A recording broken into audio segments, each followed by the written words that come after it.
Ola, imos ver o punto 6 que trata sobre a importancia e a utilidade dos microorganismos na Terra.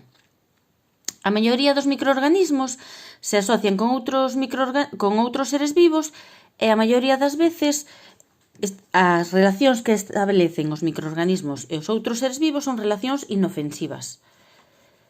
Moitas bacterias e fungos son beneficiosos. É dicir que moitas veces se asocian estas bacterias e estes fungos con outros seres vivos e lle van a aportar beneficios a eses seres vivos. E ás veces incluso son imprescindibles para os seres vivos estas relacións entre o ser vivo e a bacteria ou, por exemplo, a relación entre o ser vivo e o fungo.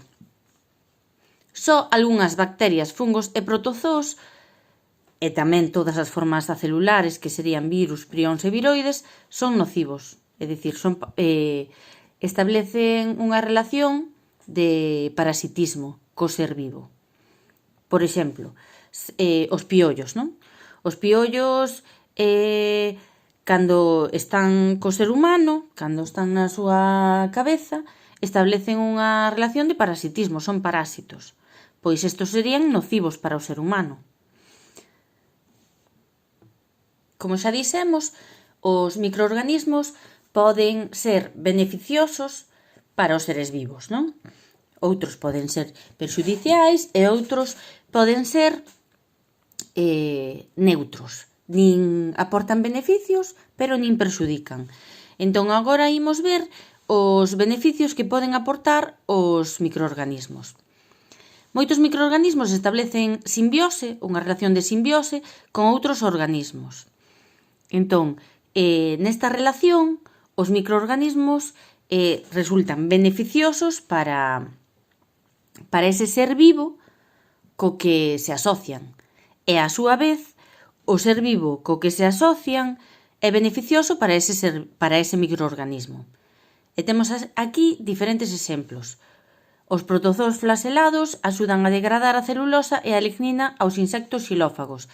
É dicir que estes protozoos están dentro dos insectos xilófagos, como por exemplo son as termitas, e lle axudan a degradar a celulosa, entón lle proporcionan beneficios aos insectos. E a súa vez, para os protozoos é unha relación tamén beneficiosa porque teñen alimento gracias aos insectos. Outro exemplo sería no intestino dos rumiantes hai bacterias e protozoos ciliados que lle fan a digestión por fermentación aos rumiantes. Pois é unha relación moi parecida. Hai outro exemplo que sería a asociación de algas e fungos que constitúe o que chamamos os liques. Aquí temos unhas imaxes de liques, seguro que os vistedes moitas veces na natureza. Pois isto, aínda que non o pareza, é unha asociación entre alga e fungo.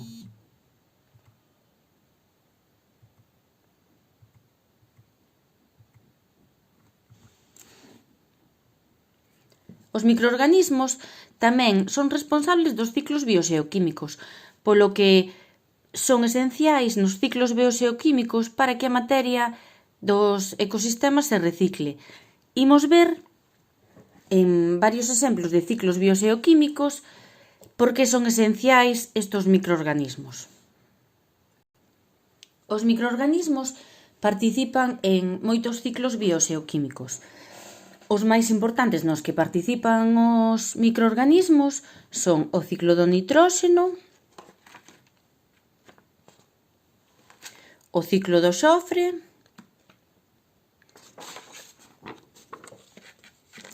o ciclo do ferro, o ciclo do carbono e o ciclo do fósforo. Pero nós imos ver só o do carbono e o do nitróxeno, porque segundo as recomendacións da CIGA son os que tedes que estudar. Vou vos ensinar aquí para que o vexades.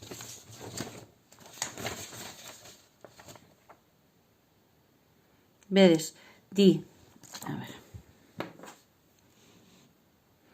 comentar brevemente o papel fundamental que desempeñan os microorganismos no recambio de materia e enerxía da natureza, ciclos bioxeoquímicos do carbono e do nitróxeno, así como loita de pragas de insectos contra as mareas negras e máis na depuración de augas residuais. Entón, eu primeiro preparín todos esos ciclos bioxeoquímicos e logo vin que só necesitábades o carbono e o nitróxeno, polo que son os que vou a explicar. Imos comezar co ciclo do nitróxeno. No ciclo do nitróxeno, as bacterias van a desempeñar un papel fundamental en estas tres fases.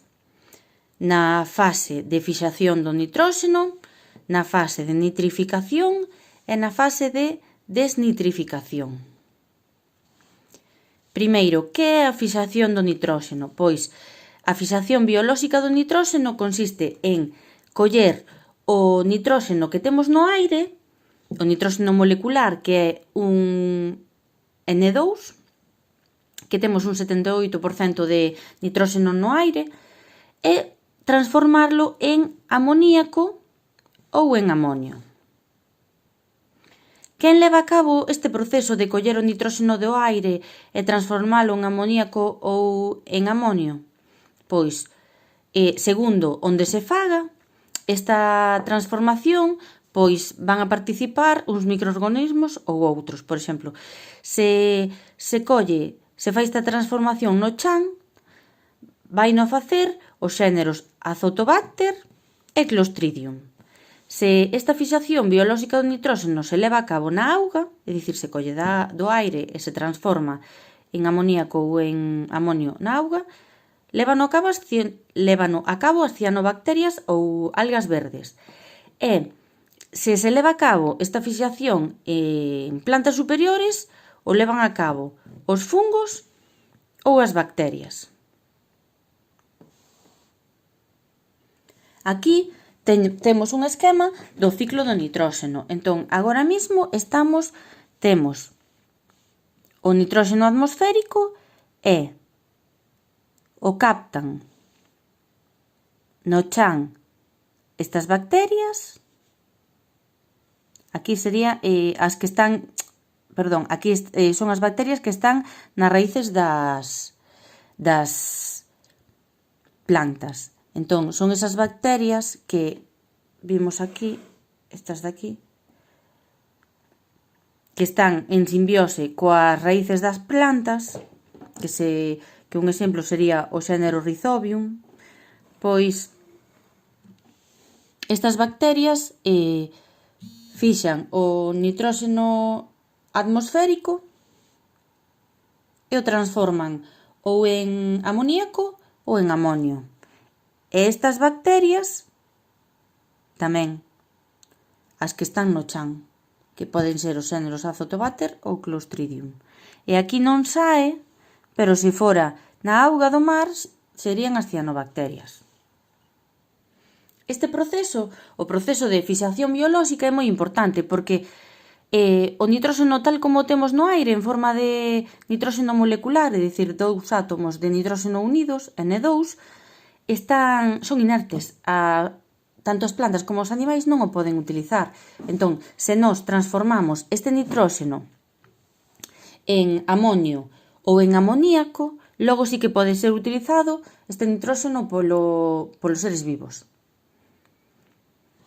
A seguinte fase que vamos a levar a cabo sería a nitrificación.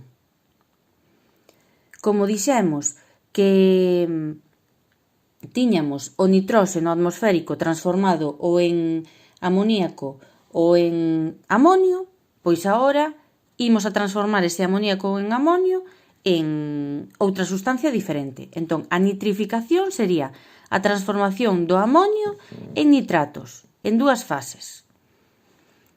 A primeira se pasa de o amoníaco a nitritos. Temos aquí o amoníaco e se transforma en nitritos. Isto lévano a cabo o género Nitrosomonas de bacterias. E a segunda fase, cando xa temos os nitritos, se pasa de nitritos a nitratos, que estos xa son absorbibles polos seres vivos, esta sustancia. Vedes, temos aquí os nitritos e o transformar os microorganismos, as bacterias, neste caso o género Nitrobacter, transforma os nitritos, NO2-, en nitratos, NO3-. Xa absorbible así isto polos microorganismos. Aquí o que pasa é que o que facemos é transformar, que non o dixen, dixemos que de aquí, desta fase da anterior, da fixación biolóxica do nitróxeno, obtiñamos ou amoníaco ou amonio. Pois tanto o amoníaco como o amonio se pasa a nitritos. Vale, que aquí pon amonio e despois aquí pon amoníaco. Entón, tanto un como outro se pasa a nitritos e logo de nitritos a nitratos. E aquí vemos o exemplo. Temos que se captou o nitróxeno, o que xa dixemos antes, e se formou o amonio. Entón, o amonio, pola fase de nitrificación, o pasamos a nitrito, o levan a cabo as bacterias nitrificantes que son do xénero Nitrosomonas, e do nitrito pasa a nitrato, que xa é absorbible polos seres vivos, e levan a cabo as bacterias nitrificantes que son do xénero Nitrobacter. Cando xa temos o nitrato, este nitrato pódeno asimilar os seres vivos ou pode volver a transformarse en nitrógeno atmosférico, que sería a seguinte fase. A seguinte fase sería a desnitrificación, que sería a transformación dos nitratos en nitróxeno gaseoso, é dicir, volve outra vez a comezar o ciclo. Levan a cabo as bacterias desnitrificantes. Védelo aquí. Entón, volve a comezar o ciclo. E volvemos a ter o nitróxeno atmosférico no aire. O que non dixen é que cando se descompoñen os seres vivos, cando morren se descompoñen e se transforman tamén en amonio. Non só o amonio ven do nitróxeno atmosférico, que o transforman as bacterias que están en asociación coas raíces, as cianobacterias e as bacterias do chan en amonio, senón que tamén ven por este camiño. Este camiño tamén o temos aquí, vale? Resultado tamén da putrefacción dos organismos vivos. Aquí fixen eu o debuxo. Temos o nitróxeno atmosférico, primeira fase, fixación biolóxica do nitróxeno, que o levan a cabo no chan os xéneros Azotobacter e Clostridium, as cianobacterias na auga, e as bacterias e fungos que están en simbiose coas raíces das plantas. Se transforman en amonio, e tamén cando os cadáveres e os excrementos dos animais e das plantas, os cadáveres, se descompoñen e pasan de amonio, de amonio a amoníaco. Aquí puse amonio e amoníaco. Logo, a seguinte fase sería a nitrificación, que é o paso de amonio ou amoníaco a nitritos e logo a nitratos. O paso a nitritos o fan o xénero Nitrosomonas e o paso a nitratos o fan o xénero Nitrobacter. E os nitratos é a sustancia asimilable polos seres vivos, que pode ter dous camiños, ou absorben os seres vivos ou volve outra vez a formar parte do nitróxeno atmosférico, proceso que se chama desnitrificación, e o levan a cabo as bacterias desnitrificantes. Aquí teríamos outro ciclo bioxeoquímico no que participan os microorganismos de forma beneficiosa, pero eso non o tedes que saber, que sería o ciclo do xofre. E tamén temos o ciclo do ferro, pero tampouco o tedes que saber. Entón, agora imos explicar en que consiste o ciclo do carbono. O carbono atópase nas rochas carbonatadas, nos combustibles fósiles, que son o petróleo, o carbón, e tamén na atmosfera. O carbono que temos na atmosfera está aumentando constantemente por culpa da respiración e da combustión. Da respiración é algo máis ou menos normal, é natural, pero da combustión non. Nós estamos aumentando moito os niveis de CO2 por culpa das fábricas, dos coches, de toda a industria. Entón, parte do carbono que se encontra na atmosfera o consumen os seres fotosintéticos, porque sabedes que os seres fotosintéticos captan o carbono da atmosfera e producen e liberan oxígeno á atmosfera, non? Donde están estes seres fotosintéticos? Pois están na terra, que serían as plantas, as árbores, e no mar serían as cianobacterias. Logo, temos as bacterias e os fungos que están na terra e o que fan é descompoñer os restos dos seres vivos. Cando morre un ser vivo que queda na terra, bacterias e fungos os descompoñen. Entón, o carbono que formaba parte do ser vivo, que sabedes que é un elemento dos máis abundantes no corpo dos seres vivos, porque forma parte das moléculas orgánicas, pois entón ese carbono volve ao medio, porque estas bacterias e fungos o descompoñeron. Este carbono que está no medio, no solo, no chan, o utilizan as arqueobacterias metanoxénicas e producen metano.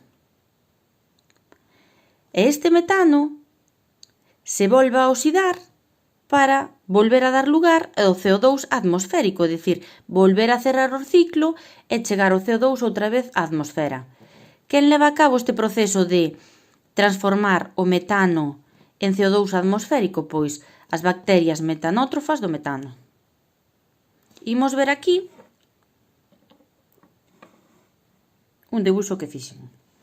Temos o CO2 atmosférico, entón o captan as plantas e tamén o captan as cianobacterias e algas verdes. Cando os seres vivos respiran, emiten CO2. E cando os seres vivos, animais, plantas, se morren, bacterias e fungos descompoñen a estos seres vivos que teñen carbono dentro das súas moléculas, entón o carbono volve ao medio. As arqueobacterias metanoxénicas o que fan é este carbono que había no medio, o das arqueobacterias non o puxen no debuxo, e o transforman en metano e logo ese metano se oxida ata CO2 atmosférico gracias ás bacterias metanótrofas do metano. E aquí temos tamén a volta do carbono, vedes? Por culpa da respiración das cianobacterias e algas. Entón así xa se pecha o ciclo do carbono. Logo temos o ciclo do fósforo, que tampouco o tedes que saber.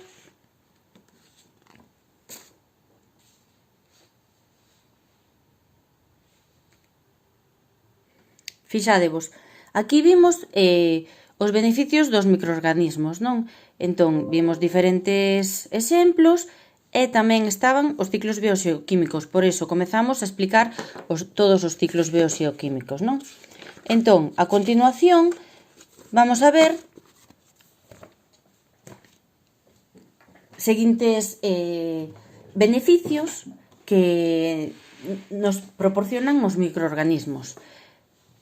Outro exemplo sería que as bacterias degradan todo tipo de sustratos. Entón, cando hai ecosistemas que están danados pola contaminación, por algún desastre ecolóxico, como por exemplo, cando foi do Prestige aquí en Galicia, que Non sei se todos os recordades porque erades moi pequenos, foi no 2003. Hubo un problema cun barco que iba cargado de petróleo, ao final o que pasou foi que derramou o petróleo que levaba e manchou todas as costas, non? Pois para limpiar as costas utilizaron bacterias bioremediadoras, lle chaman, pero non é un xénero, senón as bacterias que poden axudar a limpiar sitios contaminados e desastres ecolóxicos, se chaman bioremediadoras. Pois se comen, hai unhas bacterias que se comen o petróleo. Entón, o engadir esas bacterias vounas a buscar aquí, a engadir esas bacterias ás zonas contaminadas, pois axudaron a limpar.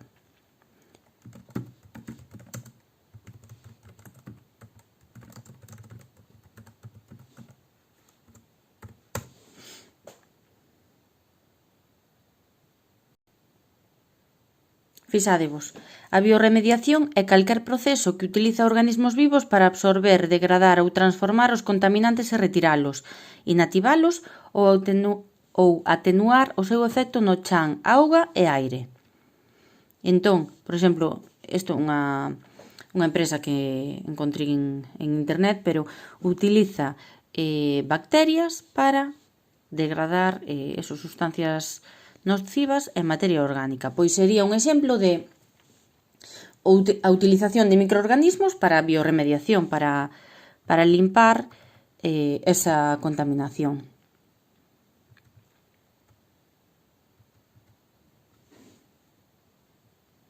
Tamén se utilizan, que isto non está nos apuntes, vale? Tanto o que vos estou dicindo agora da bioremediación, así non está nos apuntes. Está como máis sintetizado. Aí nas recomendacións da CIGA pon que tedelo que saber, entón por eso o estou explicando. Tamén se utilizan os microorganismos para as EDARs, que non sei se sabedes que son as estacións depuradoras. Bueno, eso son as... Ai, que non me sale como se chama. Son as estacións depuradoras de augas residuais, vale? Entón, hai certo tipo de especies que se utilizan, de microorganismos que se utilizan dentro destas depuradoras para axudar a eliminar a suciedade, a materia orgánica morta e a suciedade que hai nesos depósitos que ten a depuradora. Porque, a ver, a depuradora van as augas residuais dunha cidade ou dunha industria, non dunha fábrica. Pois, nunha das fases se utiliza tratamento biolóxico que iso, se utilizan bacterias, microorganismos para que se comen esa basura, vale? Pois eso sería outro exemplo de bioremediación con microorganismos. Vedes, aquí pon tratamiento de aguas industriales. Con la bioremediación podemos controlar la calidad de los efluentes, eliminar olores y toxicidad, reducir los fangos, siempre y cuando se usen correctamente las bacterias adecuadas. Claro, hai que utilizar a especie adecuada segundo os residuos que nós teñamos para eliminar. E aquí, a modo de curiosidade, poñía que se queríamos saber a ficha das bacterias utilizadas, e pon aquí, pois, a hipo SO 4600 elimina e prevén creo que o H2, sí, é o ácido sulfúrico causante dos malos olores. Esta degrada a grasa e outros compostos non solubles na auga. Esta bacteria degrada surfactantes eliminando rapidamente a súa capacidade de producir espumas. Esta sirve para a creación de biomasa para a posta en marcha, resembra ou recuperación do choque. Bueno, nada, isto é exemplo. Para augas residuais, pois tedes aquí tamén un montón delas. Outras bacterias se utilizan en masas de auga, ríos, lagos, estanques. Tamén, se están contaminados, pois sembran estas bacterias nesa zona para que axude a degradar esa materia orgánica que está aí e que queremos quitar, vale? Outro exemplo de a utilización de microorganismos sería na industria farmacéutica, e destaca que é importante que os saibades, que recordedes, o uso dos fungos filamentosos como Penicillium notatum, porque deste fungo foi do que se extrae o antibiótico penicilina, moi importante na nosa vida, porque antes de descubrirse a penicilina, a xente morría por multitude de infeccións, vale? Entonces, isto que saibades que é importante que os recordedes. E tamén o que se fai é, gracias á enxeñería xenética, é dicir, que os investigadores crean nos laboratorios bacterias que fabrican insulina humana, hormona do crecemento, vacinas. Entón, xa se crea bacterias, sabes, porque collen outras bacterias e modifican xenes, entón crean as bacterias que eles queren, por exemplo, que fabrique insulina, pois eso, crean a bacteria que teña os seus xenes, a información para fabricar a insulina, ou outra que nos seus xenes teña a información para a fabricación da hormona do crecemento. E así hai moitos exemplos. E tamén os microorganismos se utilizan en biotecnoloxía. Por exemplo, na industria da alimentación se utiliza dende fai moito tempo microorganismos para obter moitos produtos. Destaca o uso de bacterias fermentadoras, por exemplo, o lactobacillus, que se utiliza para a transformación dos azúcares do leite en ácido láctico. Eso quer dicir que se nós utilizamos esta bacteria xunto co leite e o deixamos fermentar, vamos a poder producir derivados lácteos, como por exemplo iogures, calladas, etc. Outro proceso que tamén coñecedes é o uso de lévedos, de levaduras, por exemplo, Saccharomyces, que se utilizan para fermentar azúcares de diferentes produtos vegetais. Entón, estos lévedos o que fan é que isto xa o vimos fai uns cuantos temas xa. Creo que foi foi co metabolismo. Creo que sí. Bueno, pois os lévedos o que fan é fermentan os azúcares que haya nos produtos vegetais e esta fermentación dá lugar a etanol e a CO2. Gracias a esta fermentación se producen bebidas alcohólicas, tamén se fabrica o pan e tamén se poden fabricar os produtos de repostería. Por exemplo, se produce o viño. Cando se collen as uvas e se traballan para dar lugar ao viño, se deixan fermentar. Pois se fermentan gracias aos lévedos. Entón, os azúcares que teñen esa froita, as uvas, logo dan lugar ao etanol e ao CO2, por eso producen as bebidas alcohólicas. Tamén se usan os microorganismos como aditivos ou tamén como suplementos de alimentos. Exemplos: se forman, é dicir que no laboratorio se crean vitaminas e aminoácidos deixando levar a cabo fermentacións de microbianas. É dicir que utilizan microorganismos que levan a cabo a fermentación e producen así vitaminas e aminoácidos. E os exemplos puxen aquí dous, que sería o ácido aspartico, que é un edulcorante, e o ácido glutámico, que é un potenciador de sabor. É dicir, que estas dúas sustancias as obtemos cando no laboratorio utilizan un microorganismo determinado que saben que van a producir isto cando fermenta. E tamén na industria mineira se utilizan microorganismos para eliminar algúns metais que están nas minas. E un exemplo serían as bacterias Thiobacillus que permiten a extracción do cobre. E diredes vos, como fan esas bacterias para axudar a extraer o cobre? Pois, fixadevos, o cobre está mesturado con outras sustancias, entón, o que fan estas bacterias é comerse as sustancias que están co cobre e así queda o cobre que logo os mineiros poden extraer. Non vedes? Para vivir estas bacterias necesitan o anhídrido carbónico da atmosfera e como fonte de carbono e auga. E se alimentan de ferro, arsénico ou azufre, elementos que soen estar mesturados nas rochas que conteñen o cobre. Aquí tedes agora xa explicado donde os microorganismos participan na loita contra a contaminación, o que eu vos dicía de bioremediación. Entón, moitos son capaces de metabolizar sustancias tóxicas e degradalas, todo o que vos dixen antes. A bioremediación é aplicada con éxito, por exemplo, na eliminación do petróleo e tamén na eliminación dos seus derivados derramados nas mareas negras. E aquí temos un exemplo que di: bioremediación, así recuperaremos a Venezuela de los derrames petroleros.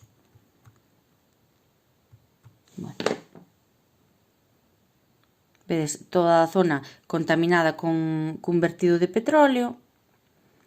E aquí, que era o que vos quería ensinar, a descontaminación por bioremediación. Como funciona a bioremediación con bacterias? Pois temos o microorganismo e temos a mancha de petróleo. Pois o microorganismo o que fai é alimentarse desta mancha de petróleo. Entón os microorganismos dixeren o petróleo e o convirten en dióxido de carbono en auga. Entón os microorganismos eliminan ese petróleo e botan ao medio o dióxido de carbono e a auga. Entón así podemos ir limpando o petróleo de zonas que non se pode eliminar moi facilmente.